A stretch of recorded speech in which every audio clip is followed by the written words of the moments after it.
Hey guys, it's your favorite sisters with the Confessions of a Reluctant Caregiver podcast. On the show, you'll hear caregivers confessing the good, the bad, and the completely unexpected. You're guaranteed to relate, be inspired, leave with helpful tips and resources, and of course, laugh. Now, let's jump right in to today's guest confession. Hey Jay. Hi, Natalie. You know, I almost came in singing Coal Miner's Daughter because we were just talking with our guest because he's from the Volunteer State. That's true. That is our home, but we were really talking about your natural hair color. Which... Oh, wow. That went south real fast. I know everybody's like, what? She's not really a blonde? Just going back to my roots, people. You owe me a 20. That's all I'm saying. That was mean. I am confessing for you. Oh, that's one way to confess. Wow. I gotcha. Oh, you know what? At least I can sing. That's my answer. That's true. I may not have good hair color, but by golly. You are the voice. You and Blake show. I am the You voice. go, girl. Me and, yeah, that's Hey, let's talk about caregiving. What do you think? Hey, What's this show about? This show is actually about caregiving, and we have somebody who is very near and dear to me because I've worked with this gentleman and even his wife, not as much with Sandy, but with Dave for several years. And I'm going to tell you, heart of gold.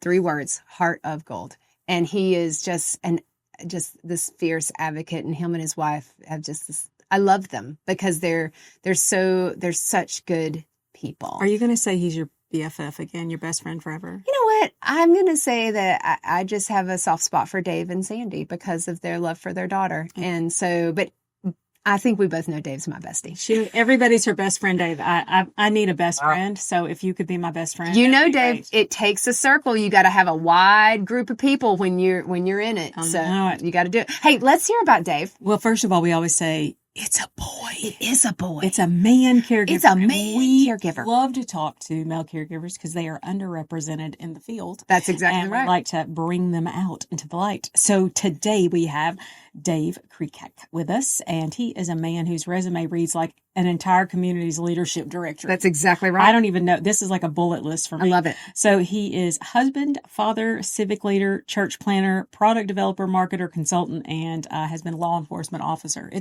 He's done it all. I'm not going to lie to you. But but of all the roles, he says his most meaningful mission has been creating pathways to independence for his daughter with autism by building job opportunities for adults with special needs. Isn't that wonderful? I told you I love them. I know. I told you. So Dave's caregiving journey spans 42 years. Raising his daughter has taught him that strength comes from simple acts of care, patience, and an unwavering belief in her potential. Mm-hmm. As he puts it, caregiving is less about grand gestures and more about showing up every day with love and purpose. Isn't that great? I told you you'd love him. I told you. Dave, I am so excited to hear about you and about your journey and about your daughter. Oh. Wow. After that introduction, you got about 20 more minutes to cut that out. I could just sit here and go, who are you talking about? Oh, friend, I think everybody... Where's that? Who's that guy? I really would like to meet him. He's a great guy. Thank you. Oh, yeah. Yeah.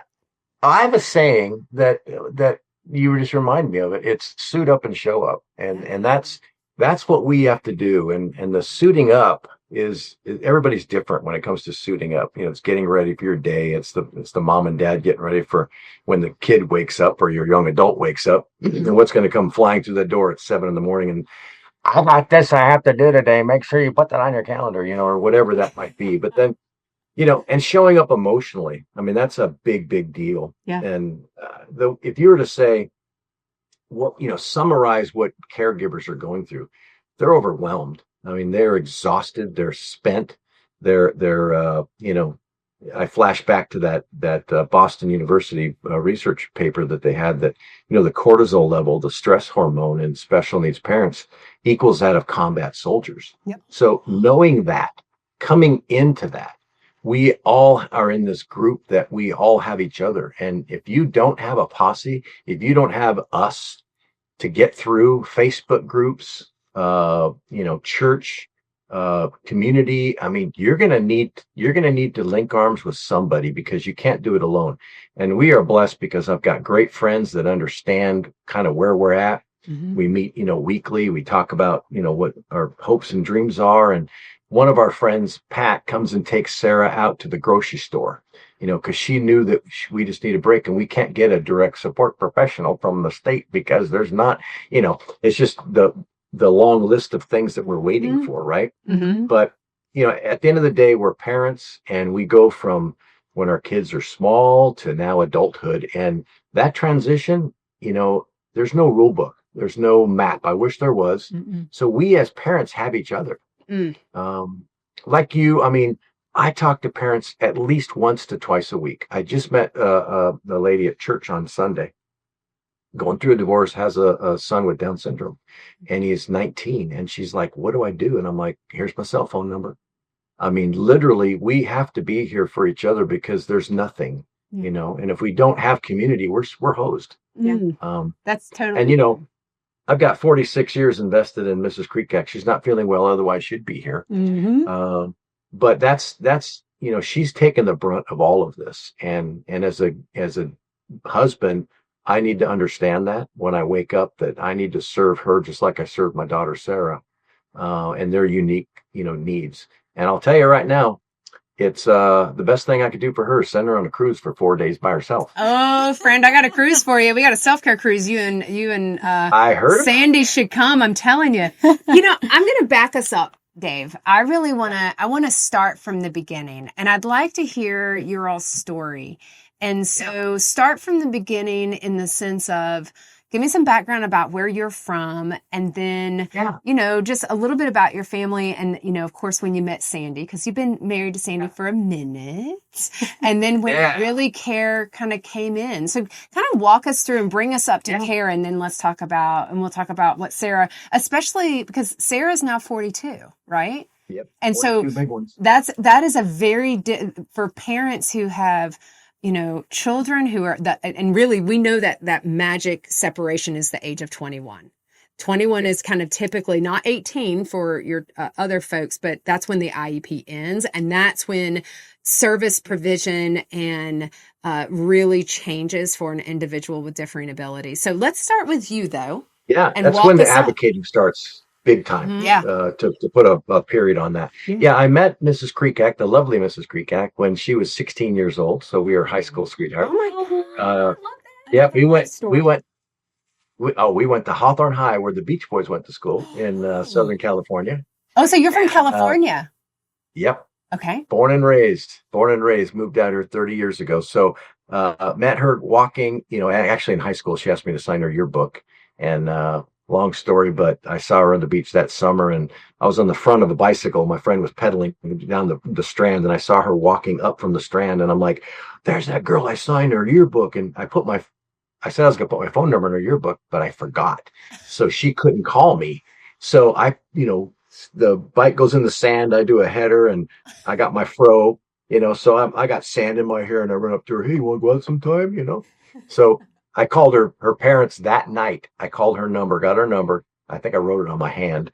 I didn't wash my hand for the whole afternoon.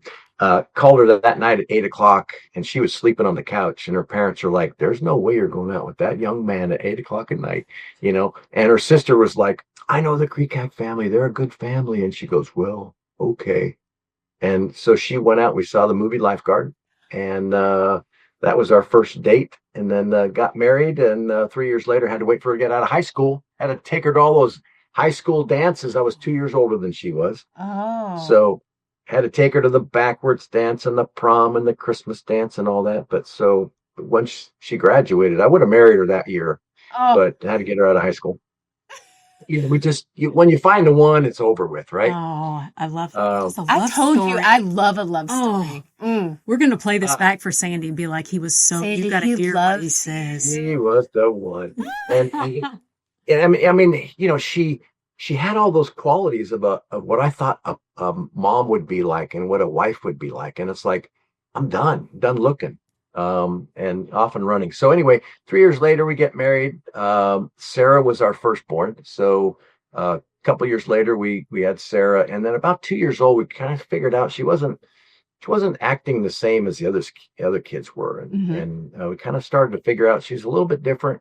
a little bit slower, very mellow. Mm-hmm. Gosh, we'd take her to walk-in movies and she'd just sit there and watch the movie. And it's like, this is awesome. So as she started to grow up, we started to say, we need to have her tested. So we had her hearing tested. We thought, well, maybe that's part of it. And then she'd wake up in the middle of the night screaming and stuff. Well, she was listening to the garage door a few blocks away of the fire, door coming up before the engine would blare. So she was catching that in the middle of the night. So we had her tested, took her up to Northern California, and she had dog-like hearing. Okay. So we thought, oh, that's it. And then a couple of years later, we took her to Dr. Brudico, who was really blazing the trail. He was a guy in University of Irvine and a doctor, and he really started to figure out this autism thing that was like a spectrum. And he was really starting to put things together, focusing on that big time. So we were taking her down to Irvine. We had integrated her into school. She was one of the first classes in Southern California that was integrating special needs into the classroom. Right. So that was awesome. We had some phenomenal teachers. They loved so well on her. And Sarah still remembers their names. She's got a photographic memory. Got her through the school and the integrations. And we figured once 30 years, we moved out to California, or we moved from California 30 years ago out to Middle Tennessee. 4 families moved out here to start a church. We just got called to kind of come out and start a church. So still go to that church. It's called South Hall. So we moved out here and away from our family, but we had some really good friends. And Sarah, found at 12 years old, kind of grew up out here in the South, which was wonderful. The whole transition, family was supporting from a distance. We were making a few trips back to California, but we had a really good core group. And the schools out here weren't fully integrated. I was going to ask you, Dave. I mean, honestly, let me ask you, because I need to back up for a sec. Do you have any other children? Because I know about Sarah. Do you have other children? My son, he's 3 years younger than Sarah. So Corey, my son, and he actually grew up, that's a fun story. He grew up, very sympathetic towards his sister. Yeah. It changes the hearts of everybody around the special needs child. Mm-hmm. And he later became a nurse, and now he runs a dance studio. But he's got the Patch Adams thing happening. He loves and cares well. And she loves her brother. I love that. He's got 5 children. Number 5 showed up about 2 months ago.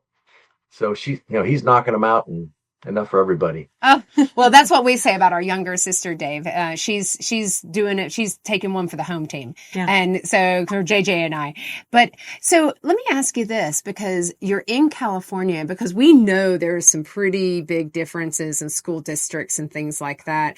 And, I kind of want to push back to when you, as you're trying to identify what's going on with Sarah, like what are her needs and that sort of thing, because you're working at the same time, and is your wife is Sandy the primary caregiver for Sarah? Is she the lead, or you and your wife doing it together? Like, what are the conversations?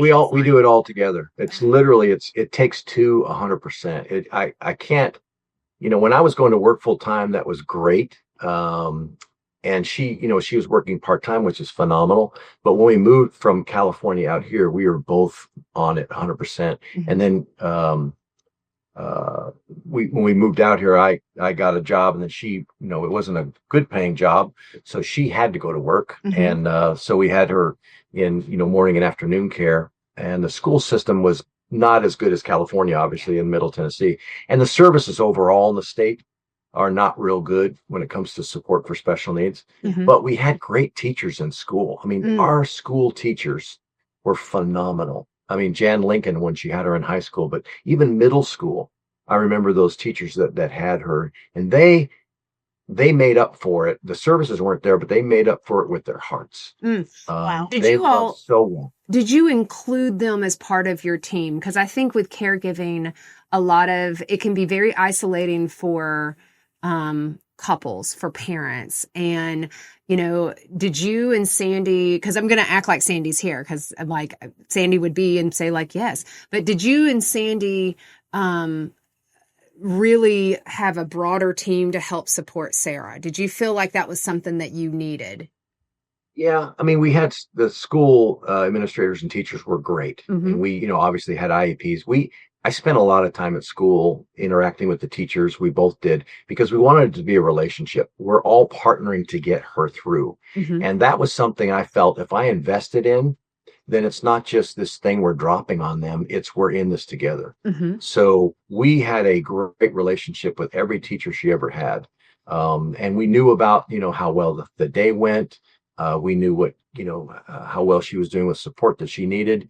That was a big deal. And in the South, that's one thing. I said it once, but I'll say it again. The heart of the people made up for all the lack of services, Yeah. because the teachers just loved big on her, and they were phenomenal teachers, and they understood the disadvantages of not having the supports. And they made up for it with heart, and that worked out really good. So yeah, it was a big time relationship, including the principal. These principals and assistant principals, they knew Sarah very well, Mm-hmm. and they cared well for her, and they wanted to make sure we never had to go and here's my lawyer. You hear those stories of Mm-hmm. I need to get my IEP, and here's my services I need. Here's my lawyer. We never even thought about that. There was a phenomenal relationship with the teachers, with the principal, and every time we asked for stuff, we'd get it.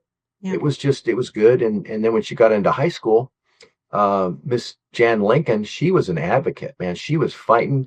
She was in that transition. So when Sarah graduated from high school at 18 officially, and then you go into this transition program where you're up to 22, she was out in the community trying to find her employment. Okay, She was I definitely want to hold that thought because I want to go from school because I think a lot of things, I want to hold that thought because we're going to take a break and we'll be right back. Okay, everybody, we are right back, and we are here with Dave Krikac. And we have talked about Sarah. She's growing up, and we talked that she was 18. Well, and she'd gone from California to Tennessee. Right. And the school districts, and anyone who has a child knows that it can be very challenging to change schools because change is different for a child, especially with children with on the spectrum. Mm-hmm. And let me ask you a question before you go, Jay. What's Sarah's abilities? Because we know that autism is a full spectrum. Mm-hmm. And so we just spoke with somebody whose child she's 20 and she had a disability and she basically functions on an 18-month-old. So she doesn't have limited skills, limited verbal, that sort of thing.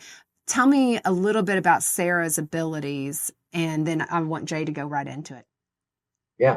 Sarah is 42, but she's probably 12 to 14. She's in that teen era, high functioning, Mm-hmm. phenomenal memory. She tells me, Dad, you should have turned left back there. I'm like, oh, okay. She'll wake up in the morning and say, we need to call John. It's his birthday today. Oh, good idea, Sarah. Dude, she's the best thing since Facebook. Oh, she's reminded you. She's my AI. She is my AI. Oh, man. So yeah, she remembers people's birthdays and she's got a phenomenal memory. So, but very high functioning, which is a pleasure for us. She does her own laundry. She's working on, she goes to the grocery store. She knows where everything's at because she's got a great memory. She drives the trolley to her activities throughout the day, the day program my wife started. Mm-hmm. And then also her backlight theater program that she goes to, and then special needs bowling. So she's very active. She's learned. Oh yeah, and the goal is to keep them active. So, because if she's bored, she's anxious, and that's not good. But yeah, she's very social. If you say we're not going to go to church and she can't spend time talking to people, it's like chopping her leg off. Oh. She loves to just go there and learn. There's these guys called the Narrow Gate Foundation, these kids that grow up in a wilderness program, and they don't know what they're doing with their life. So they go out in this hillside and it's phenomenal. It's called the Narrow Gate Foundation. Mm-hmm. And she loves these boys because every 6 months to a year, there's a new group coming in, and she just loves these boys to spend time with them and prays for them. And we need to talk to, Robert has, he's not feeling well. We need to pray for him. I said, okay, Sarah. She goes, now. Okay. Absolutely. Here at the grocery store. Very caring about everybody. She cares about everybody in her world. I have a question, and this is I'm getting back to you. So you've got Corey, and he's 3 years younger than Sarah. I hear your faith, and I know with so many of us, that's what gets us through. Like, I think about that with my mom. If it weren't for the Lord, that's who I talk to regularly when she's really stressed. Yeah, we all talk to God several times Lord, about our mom. Please don't let her call me another time today. It's been 20 times. But is there a point as they're growing up where you see Corey, and he's younger, but he passes Sarah in that mental capacity? Are you ever at a point where you feel a loss that Sarah doesn't get that life? Even now, do you ever feel a loss, or how do you work through that? Yeah. Oh, I definitely remember the switch that Corey started to care for Sarah like we do. I do remember the switch where he was like, I'm part of the team to take care of her and to advocate for her. And I get choked up, to be a big brother, to protect her. I remember that switch. But then now she is so into, being an auntie, with these 5 kids, and her whole life is these my 5 grandchildren. But yeah, I think she has so much to be a part of right now. She doesn't even feel she's being left out on anything. She doesn't want to get married. She doesn't want to take care of anybody. She doesn't want anybody living in a room, so she's happy being single. We're good. Now, residential down the road, I don't know, praying about that. I mean, there's some options there, but right now it's working. But the 3 things that parents think about, as you well know, it's employment, it's residential, and transportation. Those are the big ones. And for those who are not sure what Dave references residential, it's really her living situation, correct, Dave? And so where is she going to live? Because there's a couple of options, and I'm assuming that does Sarah still live with you? Yes. Okay. And so those are options that I'm assuming that I know that you and Sandy probably had to think about. Like, at what point do you do that? We had a friend of ours, Janet Brennan, who had a daughter with disabilities, and it was so hard because she wanted her to be independent. And Janet's an ombudsman. She is a fierce advocate and fought for that child because she did not have the easy path with the IEP and the school system. And that varies from place to place. Some parents have a great experience, which is thankful for you, but some do not. Right. And so I think, those conversations, what was that like? Because that's you and Sandy having the conversation, but at some point, Sarah is a part of the conversation too, correct? Yeah, she's an adult, and she understands what it's like to be a grown-up girl and to be an adult. She makes, she has choices she needs to make, and there's consequences. She's taken on doing her own laundry, which is great. She lives above her garage in her own apartment, so she's got her own spot. So she's got space. She has her own space. She has her own dog, and she takes care of her dog. And she needs to make sure that she takes the dog out, otherwise the dog pees on her floor. And there, she washes her dishes, kind of. I mean, that we're talking about caregiver burnout. Well, we take care of her house, right? Well, we're going to get ourselves a maid because, we're already taking care of our house. We're going to take care of her. So we just went through our special needs trust. We just got all that lined up because we're going to kick the bucket one day, right? Yeah. So what are we doing to set her up for success and to not lay that on my son and his family? So those are things that we're constantly thinking about. You talk about, living on our own and all that. Yeah, we haven't figured out that, but I've got the trust, I've got the will, I've got that handled, which is most parents don't do. Well, I wanted to ask you about the trust. You caught my attention with a special needs trust. Like our mom, we didn't know anything about a qualified income trust for our mom. And so we have a QIT, which helps support our mom and allows her to receive additional services. But tell me a little bit about the trust that you guys have set up. Yeah. So, and this is one of those things we'll talk about with Stella because she has it. But the special needs trust basically protects those monies. Like your kid can only have your child, your adult, only have up to $2,000. Now there is an ABLE account, which you can fund up to $100,000. It's a federal program. Okay. And you could pump money into that. It's tax deferred. And then you could get an ATM card, not in Tennessee, but in other states. And you could use that for anything you want, groceries, buying a new iPad, whatever. family can fund it. You can fund it yourself. It's federally protected. It's a federal program. It's wonderful. It's called an ABLE account. Okay. But the trust separates her from the income that she could have. So she can have more than $2,000 in that trust. Mm-hmm. So our home is in that trust. A rental that we have is in that trust. Mm-hmm. Our 401k, boom, it's in that trust. It's all in there. So when we kick the bucket, the trust kicks in. It's not running now. When I kick the bucket or my wife kicks the bucket, we both take care of things. If I'm out, she's in. If I'm out or she's out, I'm in. But then when we're both out, the trust kicks in. Okay. The trust takes care of Sarah. So that's all in there, and that's how you write that up. The beautiful thing about Tennessee is we have phenomenal trust laws. There's only about 8 states, and I'm doing a blog on this, is the best states for a special needs trust, because there are a few that are better than others. They do a better job of protecting the child and keeping the government out, because literally sometimes the government wants to come in and grab all that money. Yeah, they want to take the money back.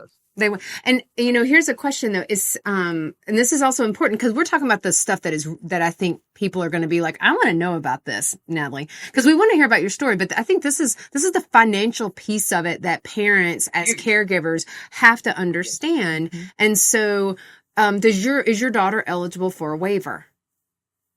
She does receive state support. Okay. There's a long waiting list to get the support. That's right. I personally recruited 4 direct support professionals. Okay. I personally recruited them from church or the community. They have a heart. I'm thinking this is great, but they didn't want to work. They got married. They did whatever. Long story, right? And if you're working with a health services company, they're only paying them X amount, mm-hmm. and then they're getting reimbursed for X amount, mm-hmm. and that's not a good margin. So most people are doing away with that. So that throws it onto the parent, and now you're doing self-directed, which means you're now managing the hiring, the recruiting, making sure they've got their, credentials, all the first aid and the CPR, and now you're managing one more person. That's right. So you're caring for the child, but the young adult, yeah. But yeah. It's a different feel, because this is where we were talking about it the other day. You are not just her parent, you're her caregiver, and caregiver falls under probably about 50 different job titles. So you've been HR, you're also a manager, you're the financial, specialist, your transportation, chef, attorney. Yeah, you've barely done some housekeeping services too. It's a full-blown business entity. When you bring in, you have to manage the care staff. You're like, I have just opened a company. So, yeah, I totally understand that. Now, here's a point that I wanted to make, that when we talk about special needs trust, most of the parents that we know don't have those. Yes. They're avoiding it. They're going to go, it's down the road. But no, it's not down the road. Mm-hmm. So I would highly encourage parents to find the right lawyer that deals with special needs trust, and get them going, get their will in order, get that stuff done. Yeah. Because, it's just not good to kick the bucket and leave that to my son to manage. Now it's in this nice little book. Everything's in there. It's all right there. So that's what we want. That's the legacy we want to leave. When you have a special needs kid, you got to make sure everything's in order. And do that now. You could find places that will do it for free. Mm-hmm. Okay. And that's what I was wondering about, because I thought that there were some, depending on, it depends on the state and what they're going to cover. There are folks that have supports, because our mom's QIT, we did not have to pay for. The state paid for that. Great. And so I think that's, and I know, there are, I think that you created Stella, which we're going to talk about, just to be able to answer so many questions. Like, I don't know, because you don't know what you don't know. Exactly. Nope. And so you've got some significant nuggets of wisdom that you're going to share. Well, we've all made the mistakes. See, we've all learned, right? And we've learned on the backs of other people that came before us, but who's got that database? Who's got that information? Well, it's in our heads. Yeah. So if we're not doing this on a regular basis, that's right. It's not getting out there. So how can we become force multipliers? Right. Yeah, this is a different kind of caregiver conversation if you really think about it, Jay. Because a lot of times we talk about, and I am interested, Dave. I mean, after Sarah gets out and transitions outside of the IEP. That is like a warm hug is what the IEP is meant to do, just be very much protective. But then you all said, hey, there needs to be more. And I've got some friends locally who created more for their own children. This is what parents of children with special needs will find, that there's a lack. And then that's where people start creating. So talk a little bit about that transition and some of the things you and your wife did. So that came to me when we were in the transition program. I'm like, oh, let's learn what this is all about. Well, we're taking them to CC's Pizza and we're replacing salt and pepper shakers. I'm like, well, that's not a job. They're not going to get hired to do that. So I started praying about it, going, this is weird. So she graduates and all that good stuff. She's out of the transition program. We take her to Lowe's and Lowe's department stores. We're going to get you the HR department. We're going to apply for the thing online. She doesn't have a type like that. So we take her through the process. The HR people are like, oh, we need to jump in and help. So they get her on and she gets the job. Well, she's working in the garden, right? Mm-hmm. And this is going to be great. She's going to get all the support she needs. And it's awesome. So we drop her off and she's watering the plants and we pick her up and she's soaked from head to toe. And I'm like, sweetie, what happened? She goes, well, there was a leak in the hose. I said, well, didn't anybody tell you? She goes, no. I mean, literally it was like squashing her in her shoes. And I'm like, that's weird. So I'm looking around, where's your job coach person, right? Nothing. So a couple of days later, go to pick her up again, same thing. And it's like, she's wet. And I'm like, that's not what they said. Now, they tried to do their best, but they didn't have the supports. So I'm like praying about it, like, who's going to do something about creating a job? We need more support. And I get this tap on the shoulder. And it was for me to create my own foundation. And I said, okay, well, if that's your big idea, God, then I need money and I need a place. And so I'm talking to my friend 2 days later and I go, man, I just think there's the problem and she's in this spot and somebody needs to do something. I think I need to do this, start this foundation. He calls me the next day. He goes, dude, I couldn't sleep last night. I got to be a part of this. I'm like, well, what do you want to do? And he goes, well, let me help you financially. I said, well, what specifically do you want to do? He goes, let me pay to have your nonprofit set up. I grabbed my journal, which I carry with me all the time. That's right. I whipped it open. I said, dude, you had no idea. You just answered that prayer. I said, if somebody pays for my nonprofit, I'm going to do this. He paid for the nonprofit.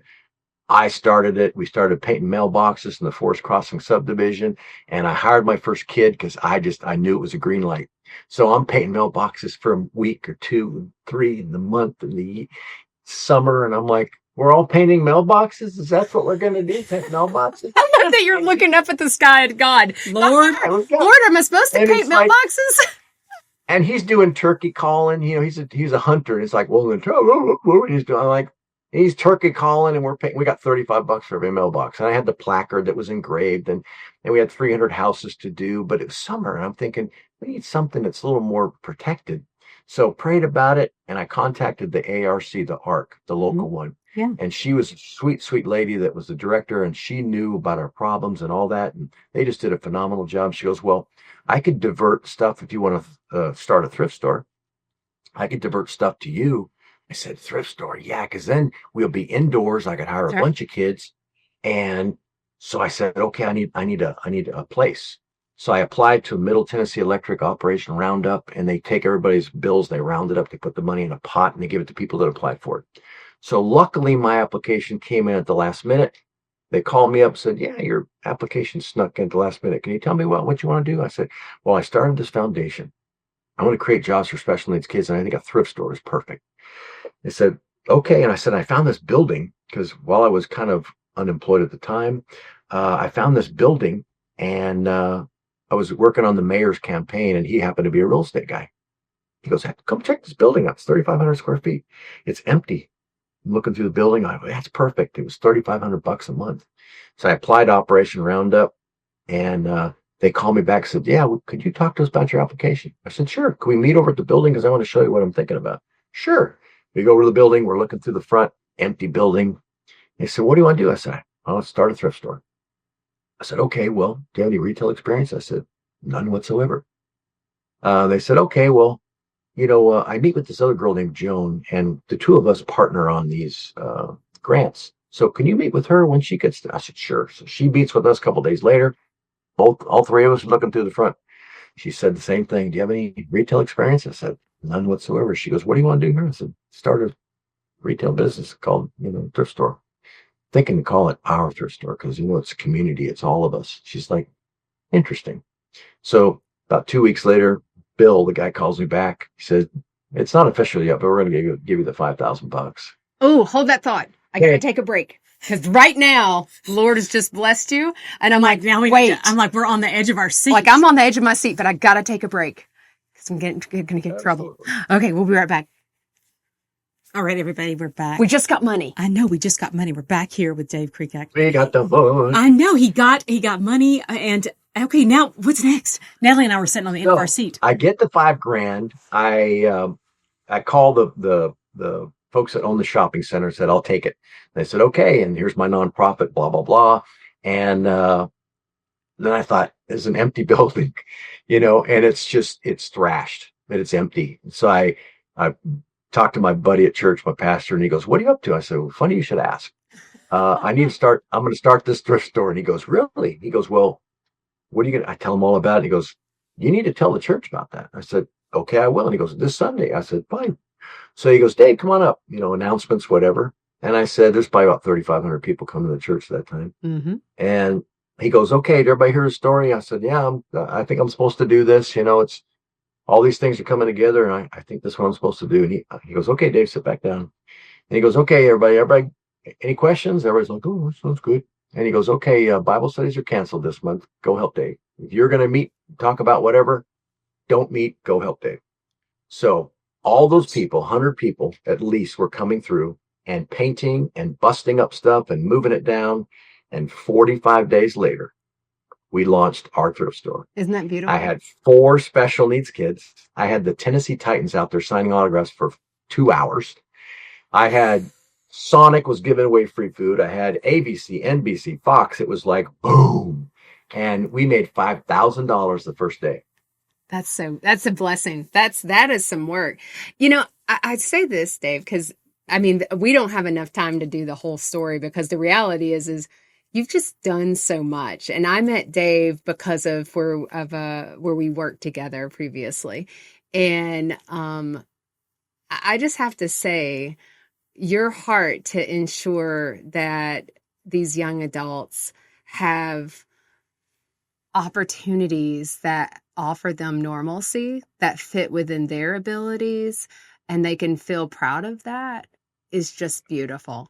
And it's God's heart. It is without question. And it's not mine, it's his. Yeah. And, you pray on it and he's responding. Although I do love how, if you need to watch this episode on YouTube because it's really fantastic because Dave is great at looking up to say, God, why am I painting these mailboxes? No, I do. Yeah. I know it's your we just all look up because Lord knows we're not looking down. Yeah. And so, so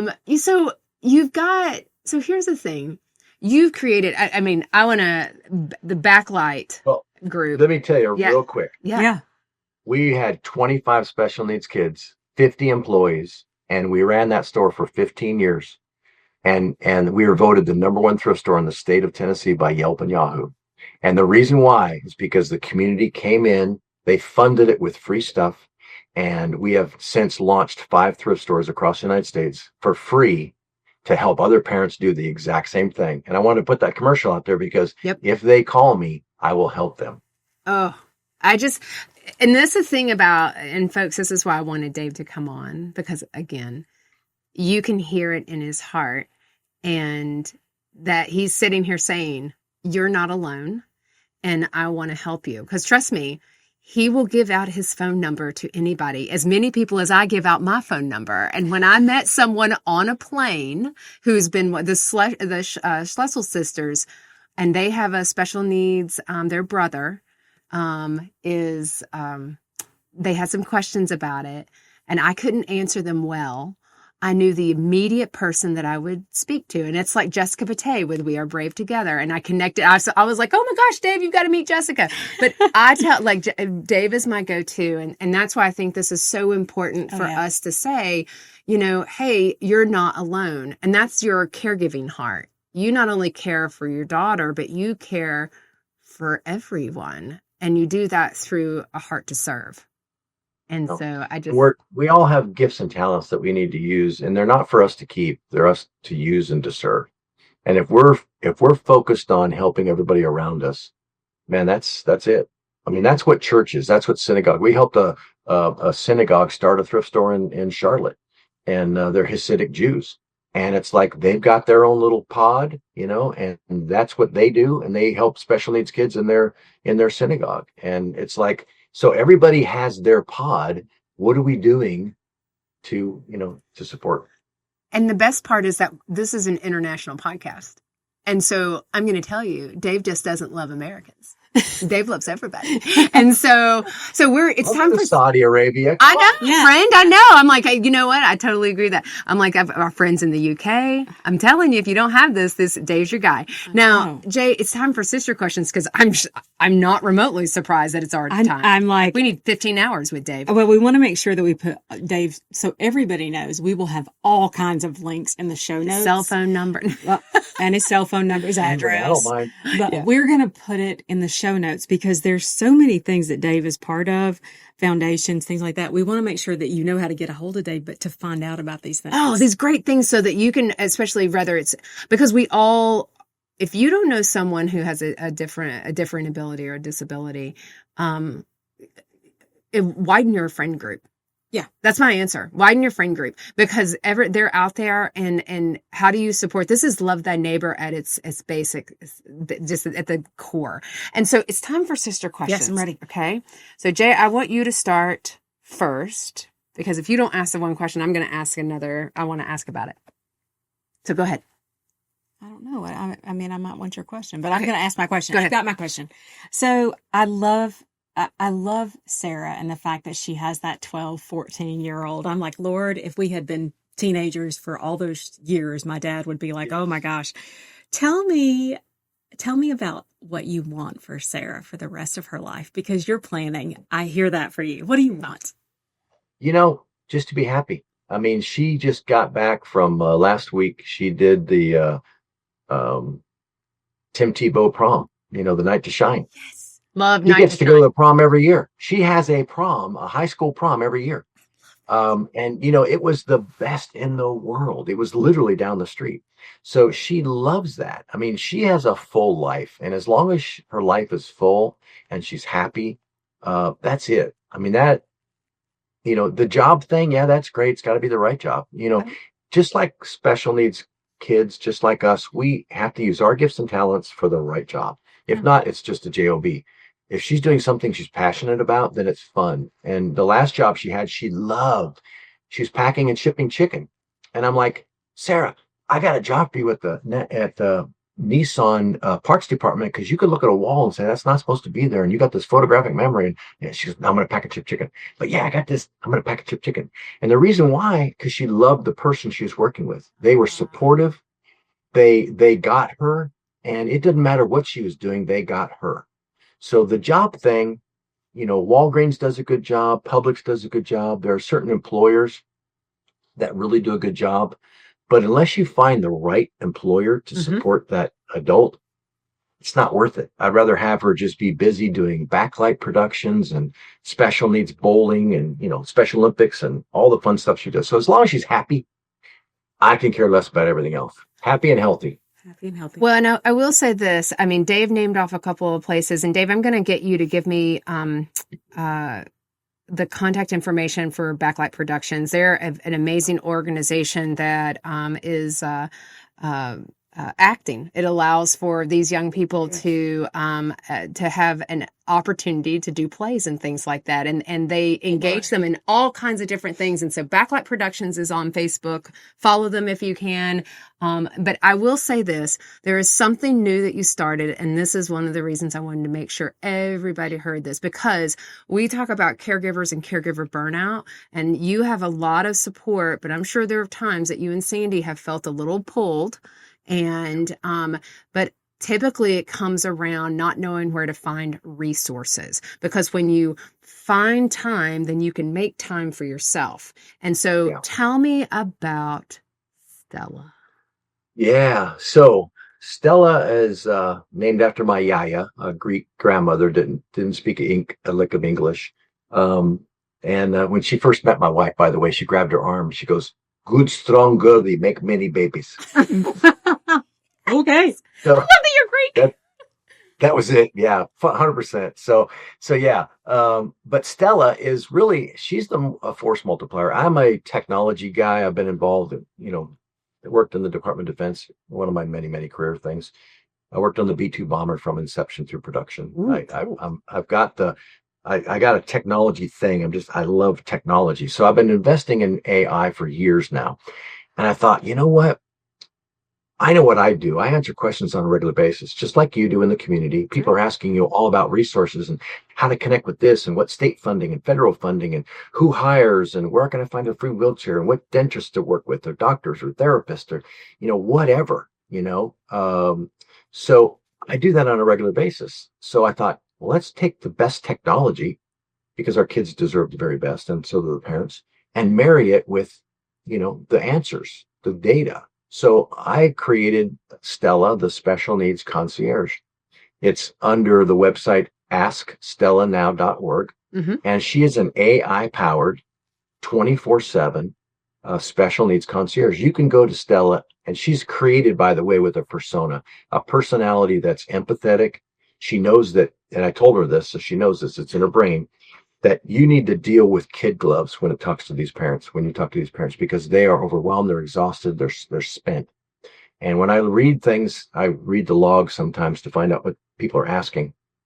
And sometimes it's 1 o'clock, 3 o'clock in the morning. Parents can't sleep and they're out there just pounding the keys. Where can I find this? But you could ask Stella anything and she'll go out to my accrued database, which I've loaded over the past year or two, launched it in Tennessee for a year, fine-tuned it. Now I've launched it across the United States.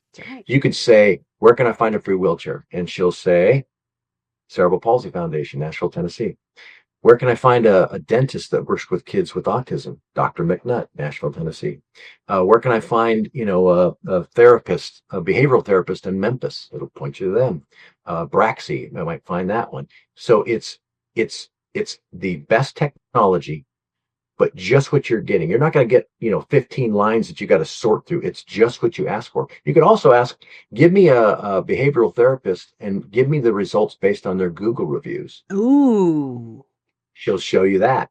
So literally it's my aggregated database, which I just loaded. A friend of mine did some serious research for me. I said, I need all the churches across the United States that have special needs programs because I'm getting a lot of questions about that. And she does a pretty good job. So he spent a week in fine tuning and crawling all these databases and got all this stuff, scraping websites, whatever. And we put 2,500 churches across the United States that are in the database now. So, you're in, Arkansas, you need to find a church that has a special needs program. You just need to drop your kid off to get some respite. Same with respite programs. Our church has a respite program. Once a month or 2 months, we take your kids there for 4 hours. You go on a date. Well, where are those? Is it a synagogue? Is it a mosque? Whatever. Is it a community group? Stella has all that. So if she doesn't have it in the database, she'll go find it on the internet. If it's not on the internet, then I just added this thing where parents could load their stuff up, just like I was talking about you. That's right. Natalie, loading your stuff. Because we all have this stuff and we want to share it with everybody. So she is a force multiplier for all of us. And now she's getting about 3,000 hits a month. And it's really starting to take off because, like you could ask, where can I find a good Facebook group that's dealing with this unique disability my son or daughter has? And it will find you the appropriate Facebook group. Why? To connect with people. Mm-hmm. So it's about connecting parents, caregivers with the resources that they need. Now, and that's our life. That's what we do, right? That's exactly right. Then I write blogs, like I'll find out what people are asking for, like these IEPs. Yeah. And I'll write blogs based on, what I think. I'm about to write a blog on special needs trusts. So it's, I see these things and I go, okay, here's a trend. Then I'll also ask people that are therapists to write a blog on whatever their expertise is that I see as a big issue, IEPs especially. Yeah. So does it, this is going to be important. Does it cost anything? zero, and it will always be free. That's right.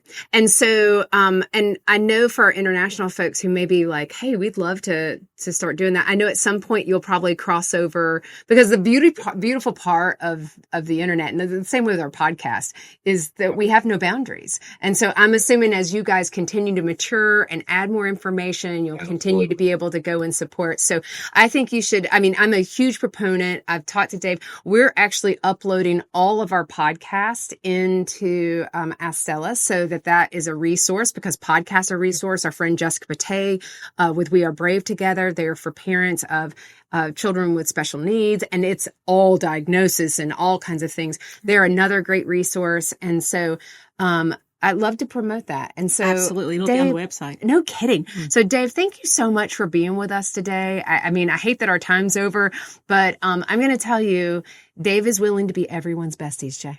I got a new bestie today. Dave, I'm up for it. Thank you so much. I have learned so much, and your journey and what you've done with it, I absolutely love it. I absolutely love it. And where you're headed, I just see fantastic things that are just continuing to come from it. Thanks. It's a privilege. Absolutely. All right, guys, until we confess again, we will see you next time. Bye. Well, friends, that's a wrap on this week's confession. Thanks so much for listening in to the podcast. But before you go, please take a moment to leave us a review and tell your friends about the Confessions show. Don't forget, visit our website to sign up for our newsletter, as well as connect with us on Facebook, Instagram, LinkedIn, Pinterest, and Twitter. You'll also find the video recording of all our episodes on the Confessions website and our YouTube channel. We'll see you next Tuesday when we come together to confess again. Till then, take care of you. Okay, let's talk disclaimers. We are not medical professionals and are not providing any medical advice. If you have medical questions, we recommend that you talk with a medical professional of your choice. As always, my sisters and I at Confessions of a Reluctant Caregiver have taken care in selecting the speakers, but the opinions of our speakers are theirs alone. The views and opinions stated in this show are solely those of the contributors and not necessarily those of our distributors or hosting company. This podcast is copyrighted and no part can be reproduced without the express written consent of the Sisterhood of Care, LLC. Thank you for listening to the Confessions of a Reluctant Caregiver podcast.